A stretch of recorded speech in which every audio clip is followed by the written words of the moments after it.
few here. All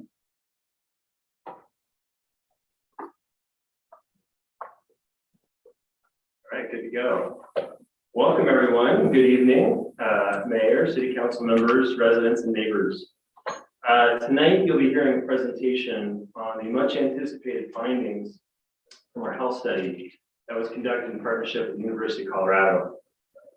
We want to begin first by acknowledging the many residents that have and continue to be impacted by oil and gas operations in our community. And convey our thanks to those residents that participated in the study. This study was designed to push the limits of the current state of research at the intersection of oil and gas and public health. And we believe that the findings will advance this frontier and push policy and decision makers to make better informed decisions about energy developments in residential areas.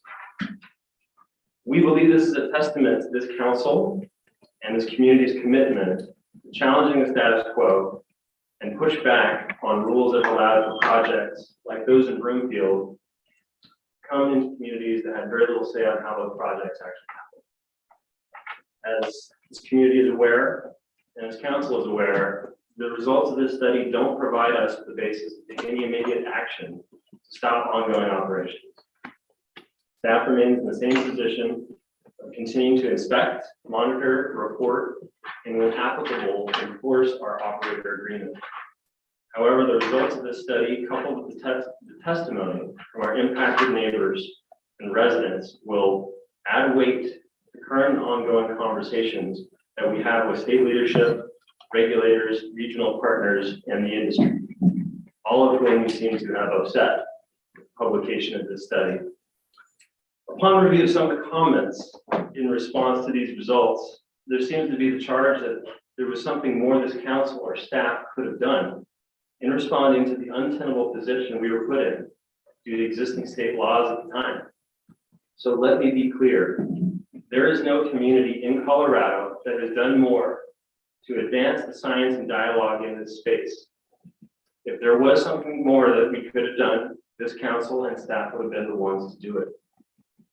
Even after Senate Bill 181, the fact remains that local governments have limited powers at their disposal when it comes to mineral development, and we continue to use all available and legal means to protect health, safety, and welfare up to the limits of our purview. Please remember there are pending projects proximate to our borders where we have an opportunity to advocate against oil and gas operations located close to residences. We continue to have a loud and compelling voice in this arena and plan to continue to be leaders in the state to drive change. But for the audience, we can have a productive dialogue tonight.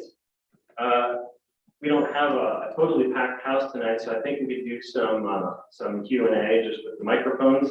If you don't want to get on the microphone, you can submit a question on one of the cards in the back there. You can cue the ground rules here, Jake. We have some ground rules, but basically just follow the golden rule, treat others as you would wish to be treated.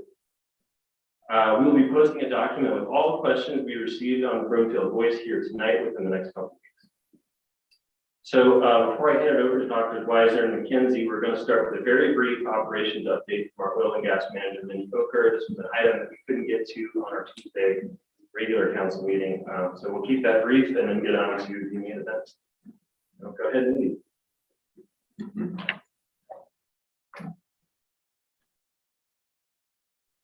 you very much, Mr. Valdez. Good evening, Mayor, members of City Council, and all joining us tonight. For sake of time, I will keep this presentation brief and discuss just what's new with our oil and gas programs. Cognizant of extreme fire hazard days, staff has implemented a proactive approach to reduce wildland fire risks to all Broomfield oil and gas sites. All members of the oil and gas team have thoroughly reviewed the wildland fire and fires section of the operator's updated risk management plan and have signed up with Lookout Alert. When a red flag warning is issued, staff immediately engages the operator and requests that they specifically refrain from hot work and enforce a no smoking policy. To date, the operator has agreed to those requests. Staff also opens a line of communication with City Manager's Office and North Metro for situational awareness and information sharing. Broomfield Oil and Gas inspectors do use extra scrutiny during these days. And since April 22nd, they've been able to confirm that the operators met the expectations related to hot work and no smoking. Also, staff North Metro and the operator have discussed the hay bales and the removal of any unnecessary bales to reduce potential fuel loads in case of a fire. The initial removal of 35 to 50% of those bales began May 24th at United and Northwest A. Some of the bales remain to continue to mitigate noise and headlight nuisances, but priority is to get those removed as soon as possible. All right, the operator does continue along their anticipated project schedule, showing all pads in production by late August to mid-September. For the pads in northern Broomfield, barring unforeseen circumstances. The drill rig has left Broomfield, hopefully for the last time ever. Raft and mill out are the remaining phases at United and interchange pads. In the interest of time, I will just jump right into the Coslet East update here. Staff last reported out information related to Coslet East in January on the 4th in our snapshot, and again last Tuesday in our snapshot. The Coslet East Oil and Gas Development Plan in Weld County was reported as complete by the GCC division this week on May 23rd. The plan is now under technical review by the state. With outside counsel, Broomfield will continue to report out on this as additional information becomes available to include what VMPs are being proposed. Broomfield has 30 days to request consult with the CRGC.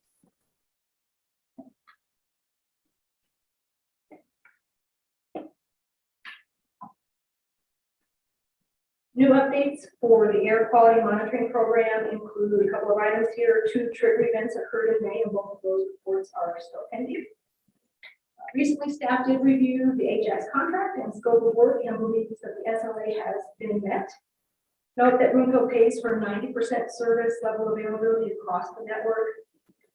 And by Ajax calculations, they are at 94%, including the P1 intermittency at Livingston. Staff performed our own analysis and verification.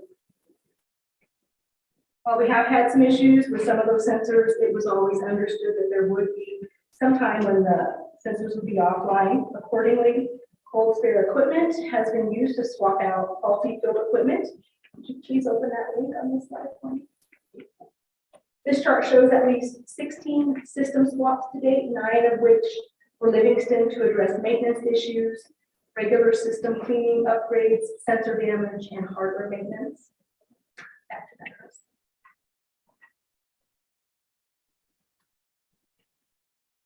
Go back to this. Oh, there we go, thanks. All right, Wednesday morning, May 18th, CDPHE launched a successful 4-hour deployment of the Moose. At the interchange pads, we're both drilling during the hydrocarbon zone and hydraulic frac operations were taking place. A full analysis of that is still pending. However, CDPHE did share a couple of preliminary takeaways. Number 1, aromatic compounds, including benzene, were not observed at ground level during that entire observation period. And number 2, some ozone precursors were observed. However, they were likely associated with traffic on the highway. Staff can report out the full analysis when it becomes available, and staff is working with CDPHE on coordinating another run during mill out. By way of reminder, the next AQM review is on June 28th.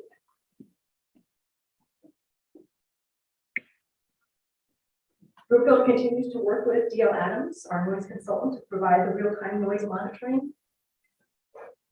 The equipment is deployed to follow frac operations and give us the best chances of measuring exceedances. In preparation for frac operations at Interchange A, staff worked with our noise consultant to have a second noise sensor added to that site. The sensors are placed to have the highest likelihood for capturing noise exceedances coming from the interchange well pads, since the closer the receptor is to the source, the more likely it is that we'll capture an exceedance. Note that these sensor locations are specifically located as they are to capture oil and gas operations noise distinct from highway sounds and in the direction of residences to the south and to the west. Staff and DL Adams review all noise data and noise complaints weekly. Next. Very quickly, by way of reminder, staff has successfully moved both our Magneton survey locates and our soil gas testing program in-house. As we transition the soil gas testing program to in-house support, staff is in the process now of equipment and materials acquisition to be followed by the locating and testing of the next round of 13 wells.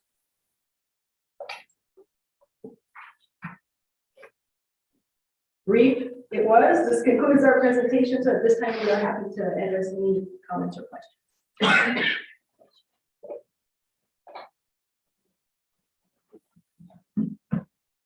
Microphone.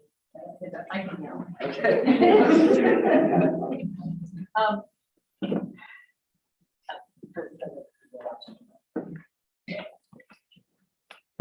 The noise, we are receiving noise complaints from Adams County. I'm getting emails about that. The sensors are not picking it up. I understand that the noise consultants have done sensor placement analysis before the operations came back to interchange. But have they done any recent analysis is the continuing question of the Adams County residents. Staff and our consultant have done a recent analysis, and we do look at that. We discuss that often, every single week, but we are revisiting that. The hay bales, that's another question that has come from residents. So they were concerned whether they had been tested, the ones that were remaining, have they been tested by North Metro? Recently, North Metro did perform a test on a hay bale that had been treated with fire retardant. So I can actually give you some more information on that if you would not mind trying to follow up on that on the side. Okay, thanks. The air quality monitoring sensors. So I heard you say that staff recognizes that it's it's in compliance with the uptime by the service contract. It is the Livingston sensors, the Anthem sensor, that have been down most of the time. And that if you took those on their own, they would be below the uptime requirement. They have been faulty since the Marshall fire. They've had humidity problems. They've had all kinds of problems. Does Ajax feel like they know how to handle these problems going forward? I would like to think that if staff is satisfied that we cannot claim any refund for the lack of some of these sensors, then I would at least like to know that these are reliable going forward, that Ajax has this figured out. Thank you for that question.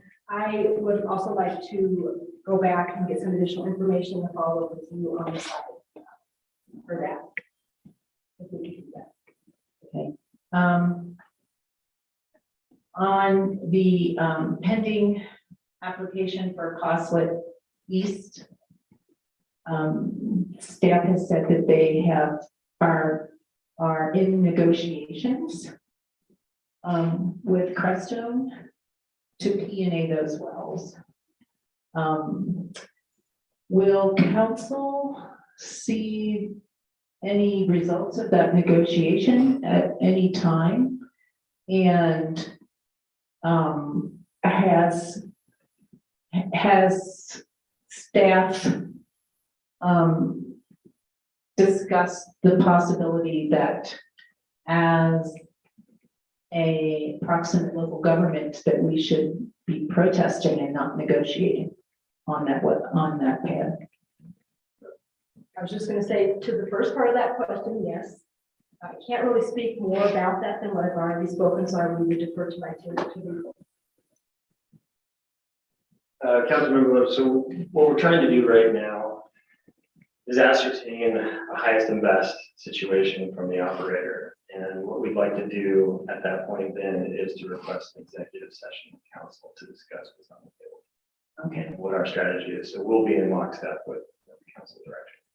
okay, thanks. The separator maintenance that's supposed to be going on according to contract within a 3-year period of each pad, as far as I remember. So that extraction started that at the Livingston pad, stopped because it was having benzene exceedances during that operation. And the latest from extraction was that they are not going to resume that in any date certain in the future. 3 years is not that long of a period. And there was corrosion on those separators that are maintenance issues that could have problems. So are we doing anything to encourage extraction to think about doing that separating? What I can say about that, Councilmember Lim, is that we are not aware of any dates where they've scheduled them in. I think we have reached out to the operator regarding that topic, so as we get additional information, we can be sure to follow up on that. Okay, thank you. Those are my questions.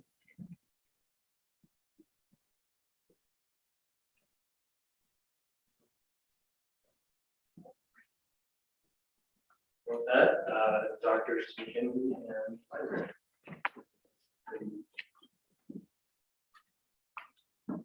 Thank you, Mr. Valdez. Waiting for Jake to look at the slides.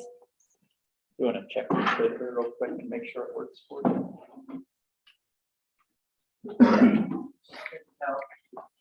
Good evening, Mayor, members of the council, and residents and public here tonight. Thank you all so much for joining us. I'm Dr. Megan Weisner. I'm the Senior Environmental Epidemiologist, and here with me tonight is Dr. Lisa McKenzie, Associate Professor from the Colorado School of Public Health. We're pleased to present the results of a year-long study, and I know these results have been long awaited, so I'm just going to jump right into our presentation titled Research Results from the Broomfield Health Symptom Survey in Proximity to Active Multi-Well Oil and Gas Sites. I want to begin by acknowledging the research team and the City and County of Broomfield for funding this research, and all of our residents that participated. We could not have done it without your participation, so thank you very much. I led the research with participation from the Colorado School of Public Health, Dr. Lisa McKenzie, Dr. William Althaus, and Ben Erkovic. Here's a brief not a very brief outline. I'm not going to go into detail about it. We'll just jump right in. But this is an outline of what we're going to go over tonight. And I just want to remind everyone that there are comment and question cards in the back. So if you are comfortable submitting a question that way, you feel free to do so, and we'll read them after the presentation. I'm not going to make you wait until the very end before we get into the key findings. I'm going to address those right up front so you can keep those in mind as we roll through this presentation. Our survey respondents living within 1 mile of an unconventional oil and gas site in Broomfield reported significantly greater frequencies of upper respiratory and acute symptoms than respondents living more than 2 miles from unconventional oil and gas sites. Respondents living within 2 miles of an unconventional oil and gas site also reported that their children experienced significantly greater frequencies of lower respiratory, gastrointestinal, and acute response symptoms than those living greater than 2 miles from the sites. And among all respondents, regardless of distance from a UOGD site, level of concern with odor, noise, and air pollution impacted the frequency of symptoms reported. And we're going to expand on just what exactly that means and how to interpret that as we move through this presentation. I want to give a brief background of oil and gas in Broomfield. And there is an extensive history of this topic that predates 2018. However, for this research, the relevant history really begins in 2018 when a Denver-based oil and gas company received permits from the Colorado Oil and Gas Conservation Commission to drill 84 unconventional oil and gas wells across 6 multi-well pads in the area of north central Broomfield. And if you take a look at the map on your right, you can see the 6 locations in red, and those are the 6 development sites for to have the 84 unconventional wells drilled on them. And when I say unconventional oil and gas sites in this presentation, or UOGD, what I mean are these 6 pads. I'm not talking about older vertical wells. Just want to make that very clear. So smaller oil and gas operations have occurred in the past throughout Broomfield and throughout the state of Colorado. And those are generally very small sites with maybe just 1 well at each pad.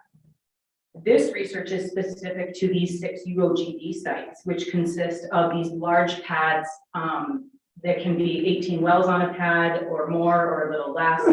These wells are drilled vertically and then horizontally.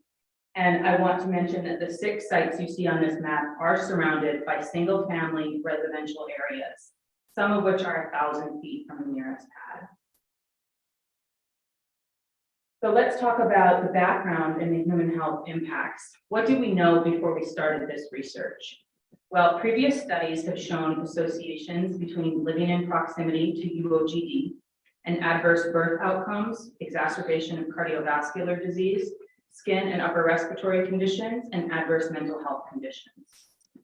Prior to beginning this joint research project, in November 2019, the City and County of Broomfield, I'll refer to us as CCOB, our public health department formally began collecting health symptom data from residents living in communities surrounding the 6 sites. And in the table here, a lot of you have seen tables like this before, as I present them at quarterly meetings quite often.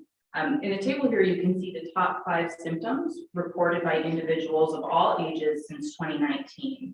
And to date, our public health department has heard from over 350 individuals that have reported more than 1,500 symptoms to us. And this data has been very important and helped inform state and local policies about what's been going on in Broomfield. Additionally, this data has been presented to the public quarterly over the past few years, and we continue to do so. Hearing from our residents is very important to us.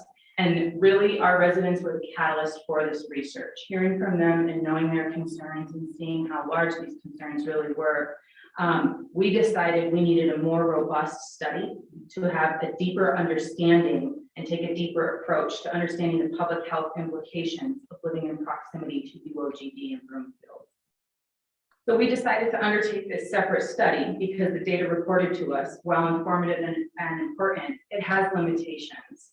And some of those limitations are that the complaints coming in were non-randomized. They weren't from throughout Broomfield. We didn't have anybody to compare them to. Are we going to see more symptoms near the pad versus away from the pad?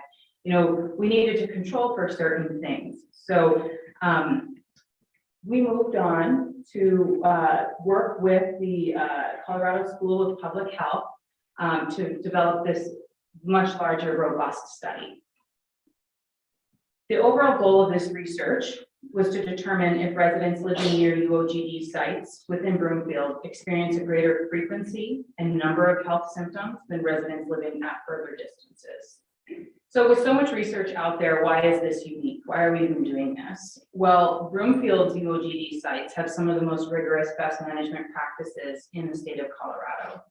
And at the time this research was conducted, no other studies have aimed to associate symptoms at various distances to UOGD in a jurisdiction that requires extensive BMPs like we do. This is a valid study, and we use well-established methodologies, and the results are relevant to Broomfield. We cannot draw conclusions about the health of other communities nearby, but we do want to say that the results from this research have broader impacts and implications for other communities living near UOGD. The Institutional Review Board for the University of Colorado reviewed and approved this research. I'm going to jump into our data collection method. So how did we conduct this research? Well, we conducted a cross-sectional study using a survey tool to collect data on self-reported health symptoms between October and December of 2021. We invited 3,993 randomly selected households to participate in this study. In the images here up on the slide, you can see that the front and back of the postcard, this was sent to these nearly 4,000 households.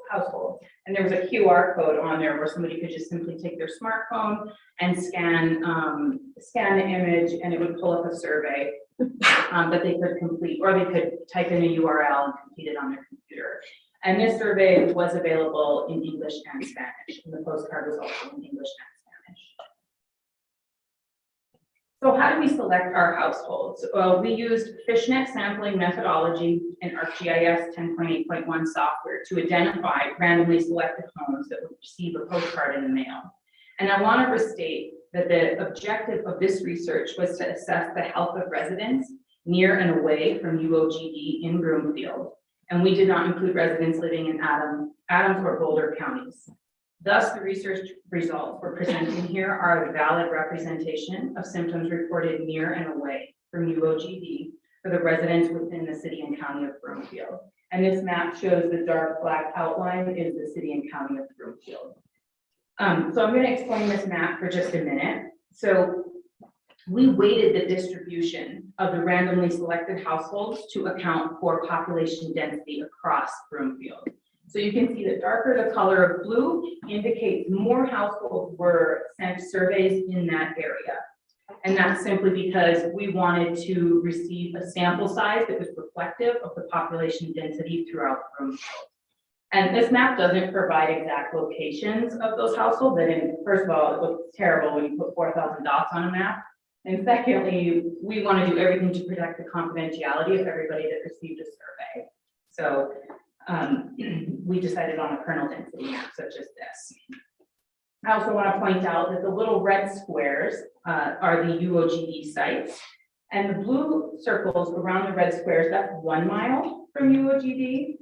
The orange circles are 1 to 2 miles from UOGD, and then everything else is outside of 2 miles from the UOGD sites. Oh. Overall, we sent postcards to 524 households within 1 mile, 693 households 1 to 2 miles, and 2,776 households located greater than 2 miles from the UOGD site. And again, the numbers they get progressively larger because our population density gets quite a bit bigger as you move away from the oil and gas sites. So our respondents, we wanted to have a sample size of 383 people. Well, we sent out 4,000 postcards hoping to have about a 10% response rate, and we did. So we received a total of 427 responses for an overall response rate of 10.7%. That's pretty normal in survey research. Response rates were similar for all 3 distance bands, so it's not like we heard from an overwhelming number of people near oil and gas. It was quite similar to people that don't live near oil and gas. So we had a response rate of 11.6% within 1 mile, 10% 1 to 2 miles, and 10.7% for those living greater than 2 miles away. And additionally, 59 respondents provided information for a child in their household. This is an example of what the survey looked like when a participant would pull it up on their smartphone. So they simply would just fill in the bubbles. We asked a variety of health questions, such as in the past 14 days, how often did you experience the following symptom? And now I'm going to invite Dr. McKenzie to come up and share some of her information. Thank you, Dr. Weisner, and good evening. Thank you for allowing me to be here and talk to you today. So what I want to do is first just explain how we went about quantifying all those survey responses. And so the first thing we did is we assigned a number to each response level, and I'm showing you that there on the screen. So for the symptoms, we had 20 health symptoms we asked about, and people could indicate if they never had the symptom all the way up to if they were experiencing it every day in the past 14 days. And if they never had any symptoms, we gave it a 0, and we went all the way up to 4 if they had a symptom every day.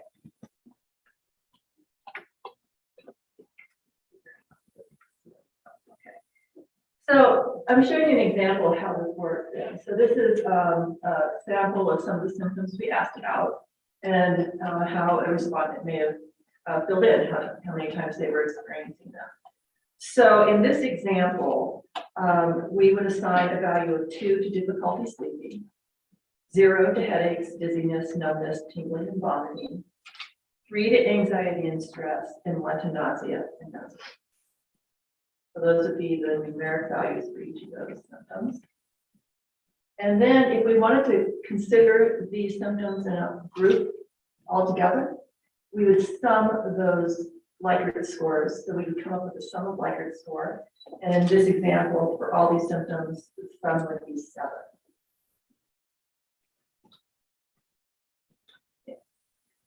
So now I'm going to talk a little bit how we did the data analysis. So we first started with our residents in those distance bands that Dr. Weisner described. So we had 61 respondents living within 1 mile of the well. We had 69 respondents living in the 1 to 2 mile range. And then we had 297 respondents that were greater than 2 miles from the well. And we determined this by just measuring the distance from their home address to the nearest unconventional oil and gas site. The next thing we needed to do was group the symptoms. And we grouped the symptoms based on what previous researchers have done in their studies and also by the physiology of the symptoms. And then the last thing we did is we did a principal component analysis of all the symptoms. And what that does is it groups symptoms together that people are similarly reporting on, so that it can identify another common group of symptoms. And these are the 8 groups we came up with here. And I want to walk you through these a little bit. Particularly the first 2 are very similar, and it's easy to get confused about what they are. The first one is actually the total number of symptoms for which a respondent reported having at least once in the past 14 days. So as long as they responded more than never, that was counted as having symptoms. The second one then is the sum of the Likert scores for all the symptoms. So they both involve total symptoms, but they're slightly different.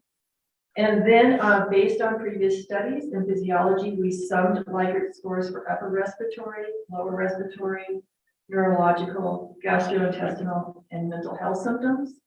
And then that principal component analysis revealed this other group of symptoms, which we're referring to as acute response or acute symptoms.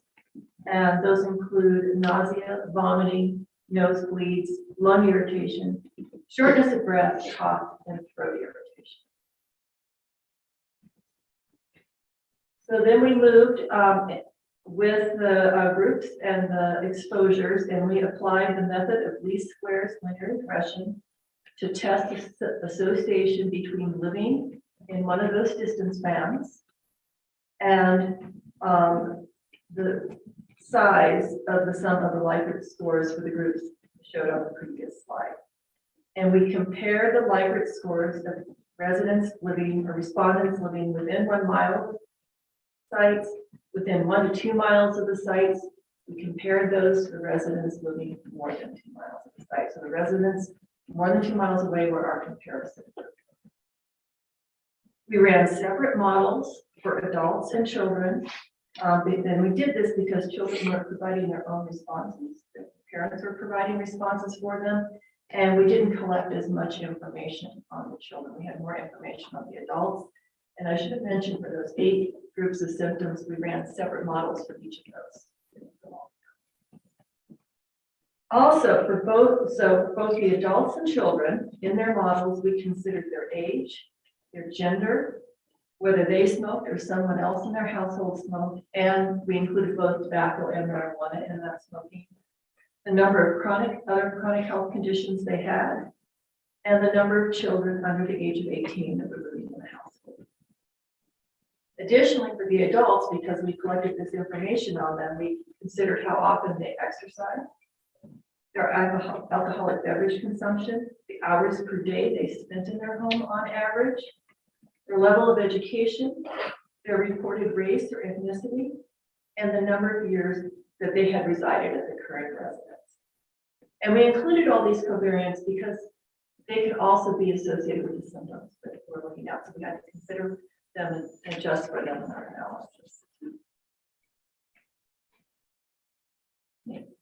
Then in a final step, we evaluated if the respondents' level of concern with the three most common complaints around oil and gas as reported to Broomfield's oil and gas complaint database impacted how they reported symptoms.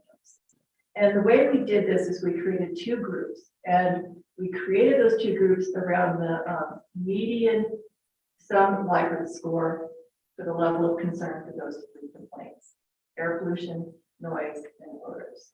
Okay. And then we said that those that were at the median score and above were most concerned. Those that were below were least concerned. So this was 239 respondents were in the most concerned group. 188 were in the least concerned group. And now I will turn it back over to Dr. Weiss.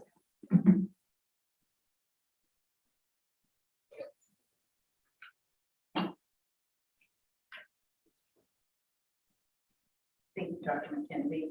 So,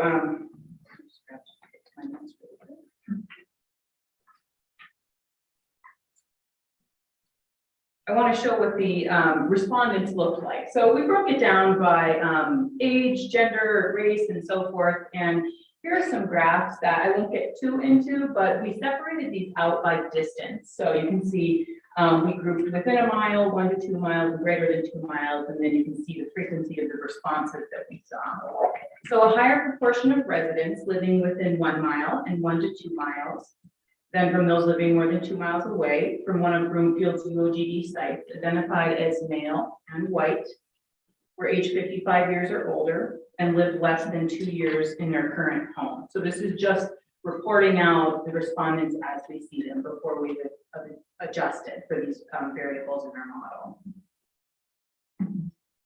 Additionally, a higher proportion of respondents living within 1 mile and 1 to 2 miles have never smoked or lived with someone who smoked. They consumed more alcoholic beverages, and they spent less time at home each day. And when we asked how concerned are you with the following environmental issues, we asked about water, air, odor, noise, lighting, dust. We asked about traffic concerns, oil spill, waste, and wildlife. And we had residents rank their level of concern on these 9 separate environmental issues. Concerns about air were highest for all 3 groups. So it doesn't matter where you live in Broomfield, there is a higher level of concern for air pollution. And level of concern for the remaining 8 variables was similar. So the average levels of concern range between 1 and 1.8, and 1 means slightly concerned. So I'll hand it back over to Jesse Weisner, there's a bar at the bottom that says your screen sharing right over the information. thank you, Mayor. So I can't really see what each bar graph is. Thank you. Thanks, Jake. You got it.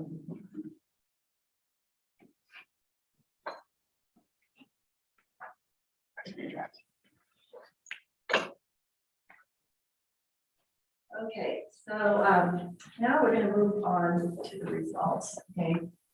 And there we go. So before I talk about the results, I think I need to explain this figure a little bit because there's a lot of information on here. So what we have here is along the vertical axis is the groups of symptoms, how we group the symptoms, so those 8 groups of symptoms, and each of the distance spans within 1 mile and the 1 to 2 miles. And remember, we're comparing these to the greater than 2 miles. Along the the horizontal axis at the bottom is the difference in the Sun Likert scores from the greater than 2 mile group. The blue dots are actually for each of the categories, for each of the distance spans, a mean difference from the reference group living more than 2 miles away. And then I want to draw your attention to that, and I should also say the horizontal bars if each of those blue dots are the confidence levels, the 95% confidence level. The blue line, vertical blue line down the middle is the 0 mark on the, where there's 0 difference, okay? For a result to be statistically significant, 0 cannot be in that confidence interval. So for statistically significant results, you want to be looking for those confidence intervals that don't cross the 0 mark. So what we observed overall, not thinking about statistical significance quite yet, is an overall pattern of respondents that were living within 1 mile, generally reporting higher frequencies of all the symptom groups than people living more than 2 miles away. Notably, though, we observed that respondents that were living in that 1 mile group reported statistically significantly higher frequencies of upper respiratory symptoms and acute symptoms. And both of those, their Likert scores were about 1 point higher. The some Likert scores of those living more than 2 miles away.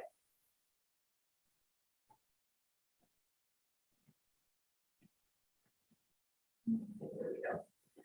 All right, and now this figure is a very similar figure, but now this is showing those 2 groups based on their concern around noise, air pollution, and odors. Okay, and on the left is the group that's most concerned. 239 respondents that were most concerned with those 3 environmental concerns, and on the right is those that were least concerned.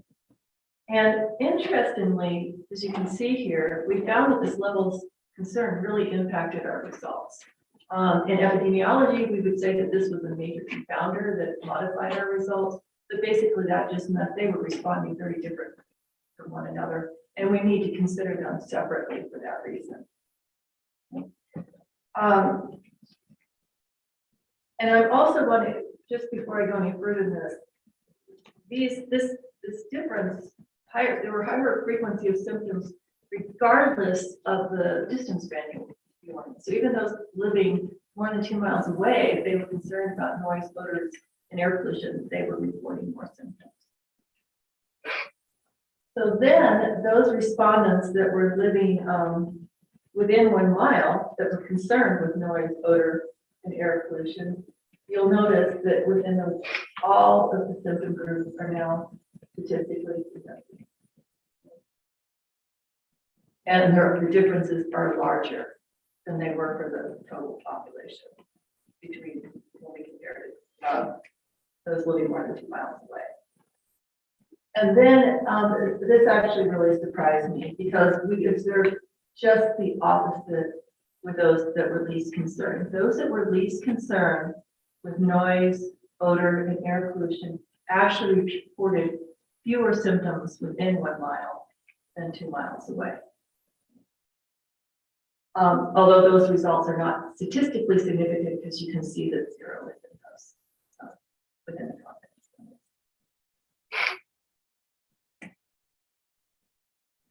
We'll talk about that a little bit more later. But I want to show you the results for the children.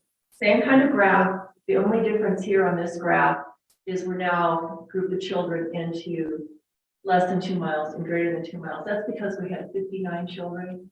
And if we divided them into 1 mile and 2 miles, there were too few children for our statistical analysis. And what we see here is very much like the adults. We're seeing this general pattern of more symptoms, more frequent symptoms in those children living, parents reporting for their children living within 1 mile. And the statistically significant ones, there were more total numbers of symptoms, more total symptoms reported, excuse me. More low respiratory symptoms, more gastrointestinal symptoms, and more acute symptoms. So let's get into the discussion a little bit here. First of all, I just want to present what previous studies that have done surveys with health-reported health symptoms around oil and gas have found. And basically, they have also found that those living near the oil and gas sites are reporting more upper respiratory symptoms, I should say. Now, studies have varied a little bit on the distances and how they categorize them, but overall, that observation around upper respiratory symptoms has been pretty consistent. However, our study is the first one that has observed higher frequencies of these acute symptoms that include nosebleeds, nausea, vomiting, and shortness of breath. And so, well, so why is our study different than those other studies I showed you? Well, one of the main differences is all three of the other studies took place in the Marcellus Shale, where they are extracting primarily natural gas. Here in Broomfield, we're extracting primarily oil. There's some natural gas, but it's primarily oil. And also, in the previous studies, they included a lot of single well sites and smaller sites. Here in Broomfield, you're looking at 6 large sites, so cumulative impacts might be larger. Also thinking about, well, why? What would be a plausible reason why people living near sites might have more symptoms? Well, one potential reason, a lot more research would need to be done to prove this reason, but this is a potential reason, is we know that volatile organic compounds can be emitted from unconventional oil and gas sites. We also know the volatile organic compounds can cause health symptoms, including nose and throat irritation, dizziness, and nausea. And during the survey period, October to December 21, Broomfield's air monitoring system actually documented spikes in concentrations of volatile organic compounds. And they attributed those spikes to 3 sites with pre-production underway. Additionally, they observed the frequency and duration of those high volatile organic compound events were higher. There were more frequent events and they had a longer duration than has been previously observed in Broomfield. Each of the events lasted for about 3.5, or an average of 3.5 hours, I should say. Total volatile organic concentrations reached 23,000 parts per billion. Benzene concentrations reached at least 25 parts per billion, potentially higher. That exceeds the 9 part per billion health-based minimum risk level for the Okay, now I'm going to get in the, bear with me here. I'm going to go through a little bit about these differences in perceptions around noise, odors, and air pollution. This is actually kind of a surprise to myself. And I think one of the things this is showing is bringing up some of the limitations that are inherent in self-reported health symptoms studies. As I go through these, so keep in mind, these biases can go either direction. They're not a bias in one group and not in another group. They're probably a bias in all the groups, okay? And they can result in less reporting of symptoms or more reporting of symptoms. Just keep that in mind. So perception bias occurs when the level of concern about a stressor influences the reporting of symptoms. And since we live in Colorado, when it's late springtime, I know we all have, or a lot of us have experienced allergies or know someone that has. So the way I'll describe this, if someone's not very concerned about the pollen in the air, they may be less likely to notice if they have a slightly runny nose, and they might not even report it. It might not register with them, right? However, if you're noticing all this pollen floating down around you, you might be thinking, gosh, my nose is running. You know, there might be that, connection, and you're more likely to notice it. Okay. The other one is recall or awareness bias. And this occurs when someone with a health condition or symptoms remembers or is aware of stressors differently than those without the health condition. I'll go back to the, the allergy example. So if you have allergies, you are probably a lot more concerned about when the pollen counts are high, right? Because you believe it's affecting your allergies, and it probably is. If you don't have allergies, you might not be particularly concerned about pollen count. So that's what awareness bias is about. And then finally, and this is a little bit of a bias that I made up, so I'll admit that I'm calling it affiliation bias. I think there could be some bias here between respondents that are favoring oil and gas development and respondents that aren't favoring development. I think potentially those that were favoring development may have been more likely to report they were less concerned about the oil and gas concerns and also more likely to not report symptoms. And those that were not in favor of oil and gas development might have been reported more concern with those and also might have been more likely to report health concerns. So once again, things could go either way. Don't want to blame one group. I could be completely wrong on that, but I think that could be going on there. And then finally, just to finish up on this, these figures are now showing similar to what Dr. Weisner showed you, that these are the three air pollution, odors, and noise by the distance bands. And as Dr. Weisner indicated, really air pollution was pretty similar across all three bands. I mean, people in Broomfield are moderately to extremely concerned about air pollution as a whole. Not everyone, but as a whole. And most people in Broomfield overall aren't terribly concerned about odors and noise, but those that are concerned, that have the most concern, also are living closest to the well sites within that 1 mile distance. So I just wanted to highlight that for you. So with that, I'm sure you'll have questions on that at the end, but I'm going to turn it back over to Dr. Weisner.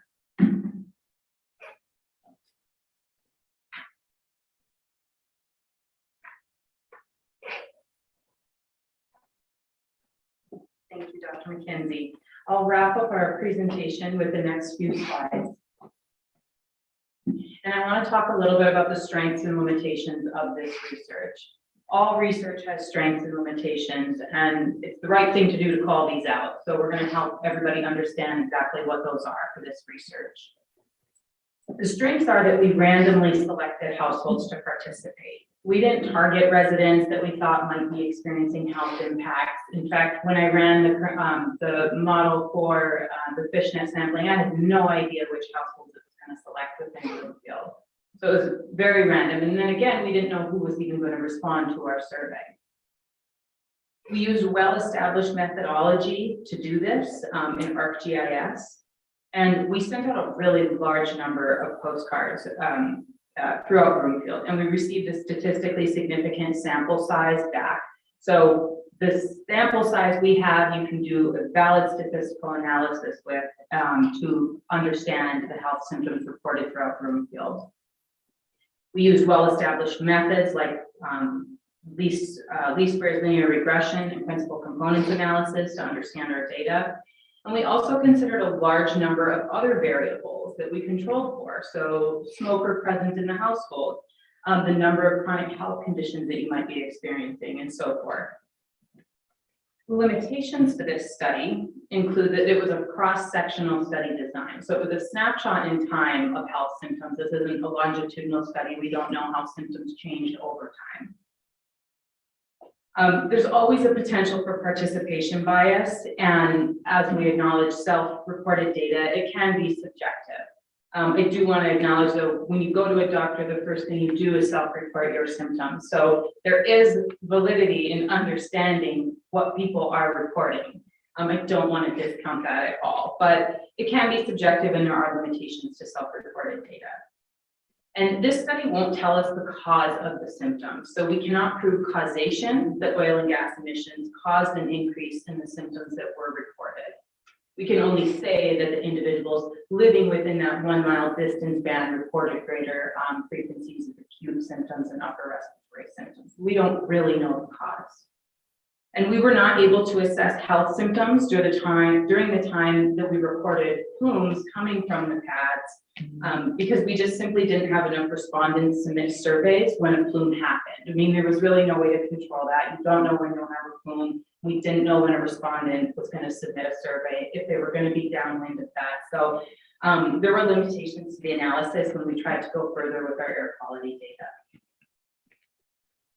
So in conclusion, I just want to reiterate that our survey respondents living within 1 mile of an unconventional oil and gas site in Broomfield reported significantly greater frequencies of upper respiratory and acute symptoms than respondents living more than 2 miles away.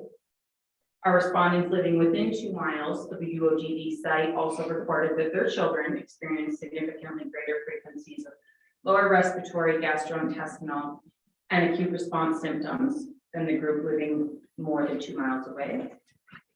And of course, possible explanations for the increase in symptoms reported near multi-well horizontal oil and gas sites include exposure to volatile organic compounds associated with pre-production oil and gas activity.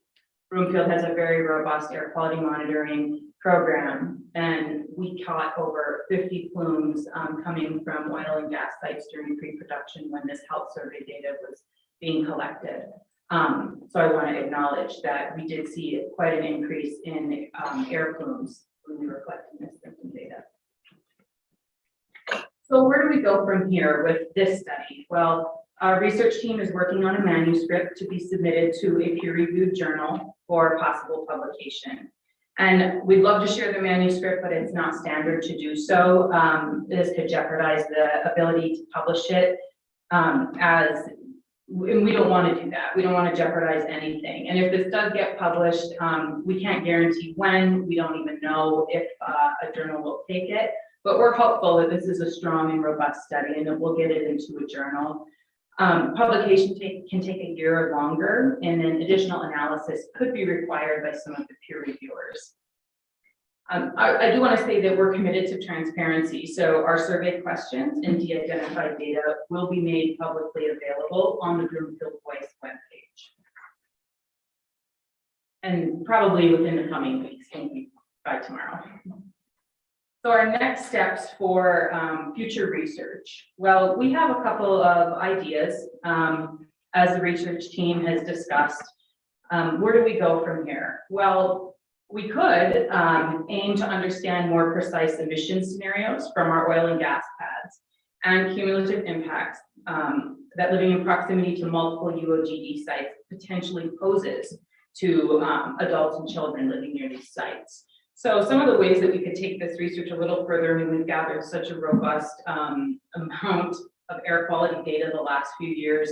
We could do a land use regression analysis where we take that previously collected air quality data and we estimate possible exposure scenarios for nearby residents. So that's something that we could do and we've discussed.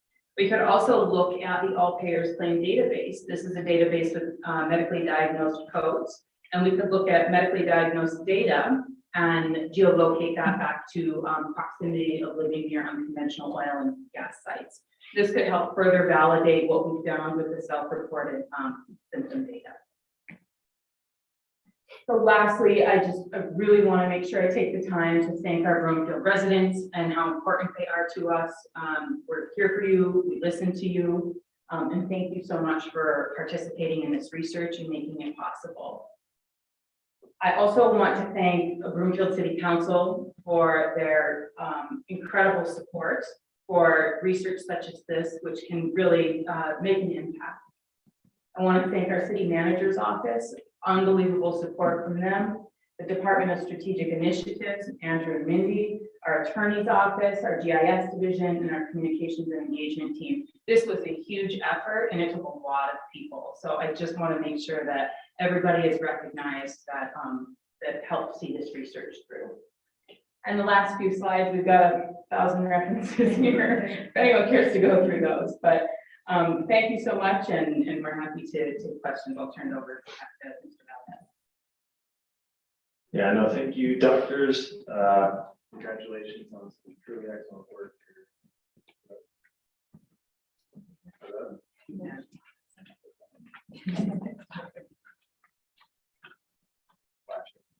Thank you. Thank you, doctors McKinsey and Weisner. Yeah, congratulations on some truly excellent work. So we're going to move on to the Q&A portion of the evening. We've been accepting questions from council and the public for about a week now. We had some written questions submitted, which I'll pose to the team here. And if we have some time, we do have a hard stop at 7. We'll take questions from the audience. So are you applying more of the emission data captured by Broomfield's air quality monitoring program to the survey answers given?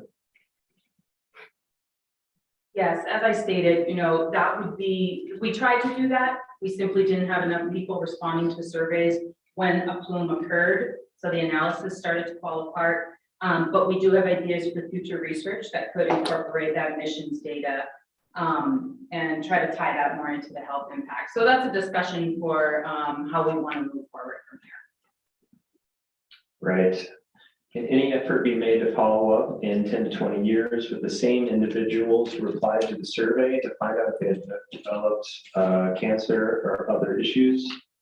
Will this encourage funding of a biomarker study of residents who will be subjected to similar VOC exposure elsewhere?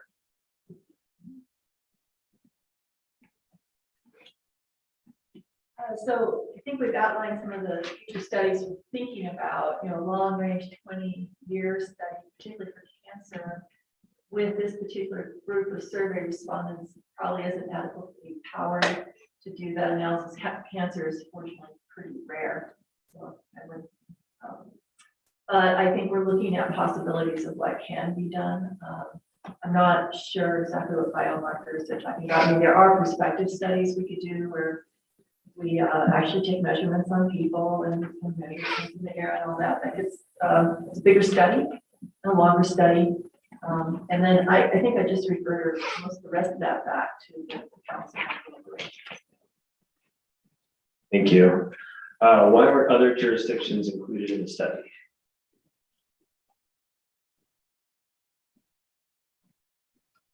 So the original intent of this research project was to understand the health of Broomfield residents near and away from oil and gas. We never purposely left out adjacent jurisdictions, but it becomes a little bit more complicated when you start trying to collect health symptoms outside of your jurisdiction. I represent the Broomfield Department of Public Health, so I just want to say that the objective of this research was to understand the health of Broomfield residents, and that's exactly what we did. Okay, do the researchers think that the survey results would have shown even greater health impacts if it were completed earlier during the pre-production phases?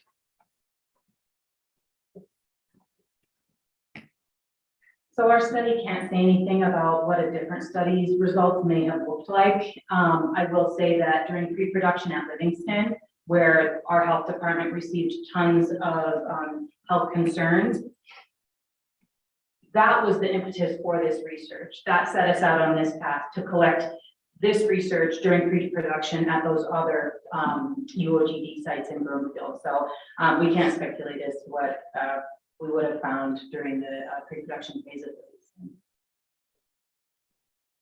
Okay, does the city of Broomfield plan to formally present this data to the COGCC and CDPHE? Might as well just stay right here.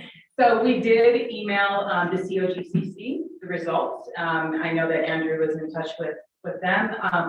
They received our results and we offered to meet with them. We have not heard anything back. We did send the results as well to CDPHE. They reached back out and said they would love to meet with us. We did that yesterday. So we spoke with the state health department yesterday, and it was Dr. McKinsey and I and Jason Balling, and we had about an hour-long discussion about the study, and we answered their questions for them. Yeah, and I'd also offer that, this is something we're trying to get on the COGCC's commission's radar itself. So that's in the works. Will there be any further work done to tie these health study results to the extensive air quality monitoring data from Ajax CSU of Boulder Air? I think we kind of already covered that question. All right. Will health complaints that have been filed over the past several years be considered as data points to support findings of the study? So the health symptom data that's been collected over the past few years, that's been submitted to the Broomfield Public Health Department, it's not a part of this study. So this study, we had to go through IRB. We couldn't include other data sets in it. We did not ask for permission about that. The purpose of this study, we wanted to randomly select households. So we didn't want to have clusters of individuals that we heard from a whole bunch. Not to say they're not important to us, they most certainly are, but it was a different study design. So you can't really integrate those two databases, but both data sets are extremely useful. Yeah. Yeah, so your health, Broomfield's health complaint registry is actually really useful for designing studies like this and future studies. So we could use that to pick the symptoms that we asked about, for example. Also, I can tell you, when you write up something for publication, you have an introduction where you justify why you're doing what you're doing. And so since the health complaints database, there are reports to Broomfield, we can cite those reports. So that will be acknowledged there too. So I want you to know that we will acknowledge that, not all that work that was done and citizens have been reporting. Thank you. And last question, last written question, would the study authors provide, wait a second, did the study authors consider COVID-19 cases as a potential confounder of the symptom reporting? We did not have a question about whether people had COVID-19 or not on our survey. We actually had no reason to believe that people near oil and gas would have more COVID-19 than people further away from oil and gas. We asked about a lot of other confounders that are involved with COVID-19, like age, race, and ethnicity. So, no, we didn't ask about it. I will say during the survey period, there was some COVID-19, but we were finishing off the survey when that next uptick started. So we weren't in the middle of that really bad time. Thank you. And last written question, and by the way, all of these questions and answers will be provided in a published document on the Broomfield Voice in the next couple of weeks here. Would study authors provide justification for not considering other active wells in their analysis? The vertical wells, probably. I think this question might be referring to other wells not within our jurisdiction. I think that's what the question was getting at. I recall reading it earlier. We were focused on the health of Broomfield residents and the wells inside of Broomfield. So there's so many other things that you can try to consider in a study, but every study has limitations. So we couldn't look at wells that were outside this jurisdiction and see how those might be influencing some of the symptoms. That's something that we didn't do. And that was not part of the study design. Okay, thank you. All righty, well, that does it for written questions. Does anyone from the audience have this one?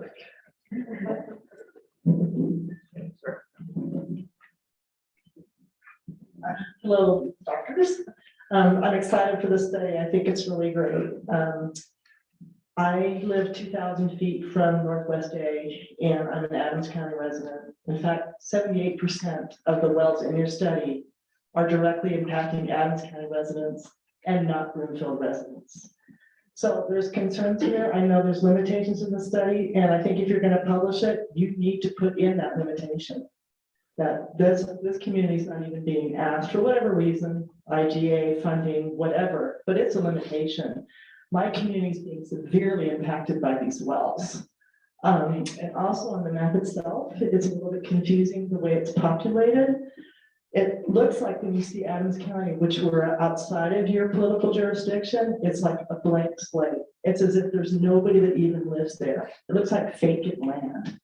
So something needs to be done within those bands. I think you should be populating any residential community within your survey bands, but you can still delineate your political jurisdiction. And I'm wondering if that's possible in your study. I can speak to the map since I spent a lot of time creating it. The base map, which is the map, the layer underneath that could show residential areas in Adams County and Broomfield. I went with a base map that showed more of the topography rather than residential areas. And the reason is for confidentiality. I didn't want to make it super obvious where households were that were receiving postcards within Broomfield, because we have to be very careful with IRB to make sure that we are not potentially disclosing who received postcards and who may have responded. So it wasn't a deliberate attempt to make it look like no one lives in Adams County. That base map is from like the USGS. And the ArcGIS software has several base maps you can choose from, and it goes from really obviously residential to not so residential. So I don't really have a good answer for you on that, other than that map is going to have to be adjusted to whatever the publisher wants. So if the publisher and the peer reviewers suggest something, we may have to change it, but I do thank you for your input, and I certainly recognize your comments and where they're coming from.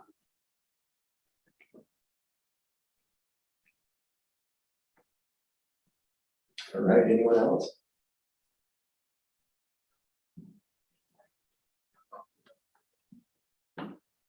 Well, I want to follow up on that. I mean, if the map cannot reflect the Adams County residents, will there be any indication at all in the study publication itself that there were a significant number of residents not in Broomfield who were, who's, we have, who were impacted by this oil and gas development? And I mean, we have anecdotal data. They're submitting health complaints to our database.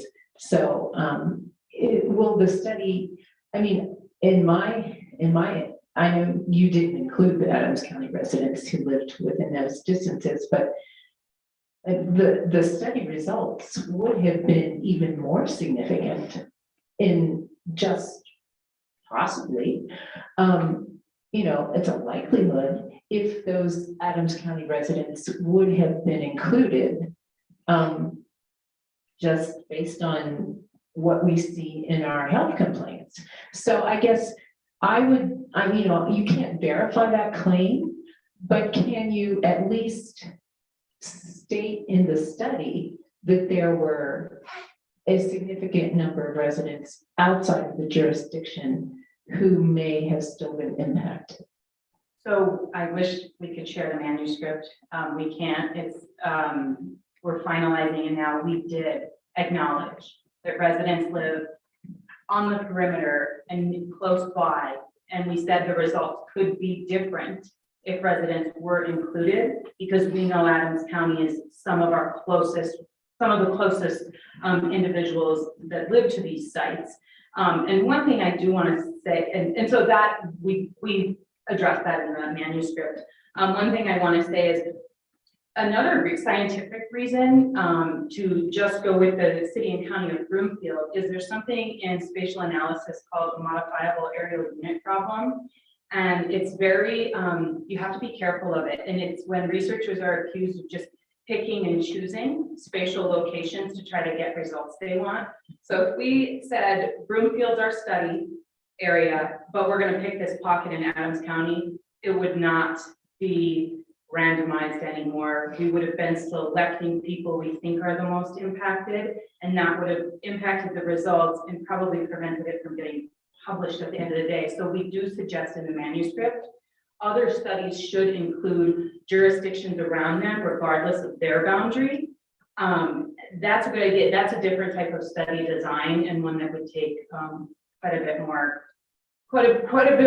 postcards that go out. And then we would also have had to include Boulder County as well, because they're also our other adjacent jurisdiction. So we can't forget about them. So we do acknowledge that in the manuscript. Do you have anything to add, Dr. McKenzie? Yeah, in addition to including, everyone around the wells, regardless of jurisdiction, we would have had to expand our reference group, right? So we couldn't just have a reference group of people in Broomfield, 1 or 2 miles. Now we have to look into Adams County, Boulder County. So, we're probably getting a study now that is 3 to 4 times the size of this study. And we don't know how including those other residents would have impacted the result. They would have increased potentially the power of our study because we would have more people, but we don't know which direction they're going. Sizes. I appreciate that these residents were acknowledged anyway in some way. Thank you. Okay, we did get one written question, but I think this one was probably answered. Will all data and results be made public? If so, when? It sounds like the manuscript won't be available for some time, but findings will be. We have the Broomfield Voice website. It already has, like the contract we have with CU. It has all kinds of different documents associated with the study, cost breakdown and so forth. I think the last few things we need to put up are the de-identified data, and that's something we're working on in the coming weeks. And then, of course, when the manuscript is published, if it is published, we're very hopeful it will be, we will be happy to share that out. We'll put that on the Broomfield Voice website as well. Presentation too. Oh, the presentation, it's already up on the Broomfield Voice. Yep. Okay, more questions from the audience? We're gonna end an oil and gas meeting early. Wow. Well, if we are ending, thank you all so much for coming, holiday weekend and all. Progress in this space can be frustrating and slow. But this community and this council and everybody, thanks you guys. So excellent work. And we'll continue doing our work on this aspect. So with that, we can call it a night. Thank you so much. Yeah, thank you.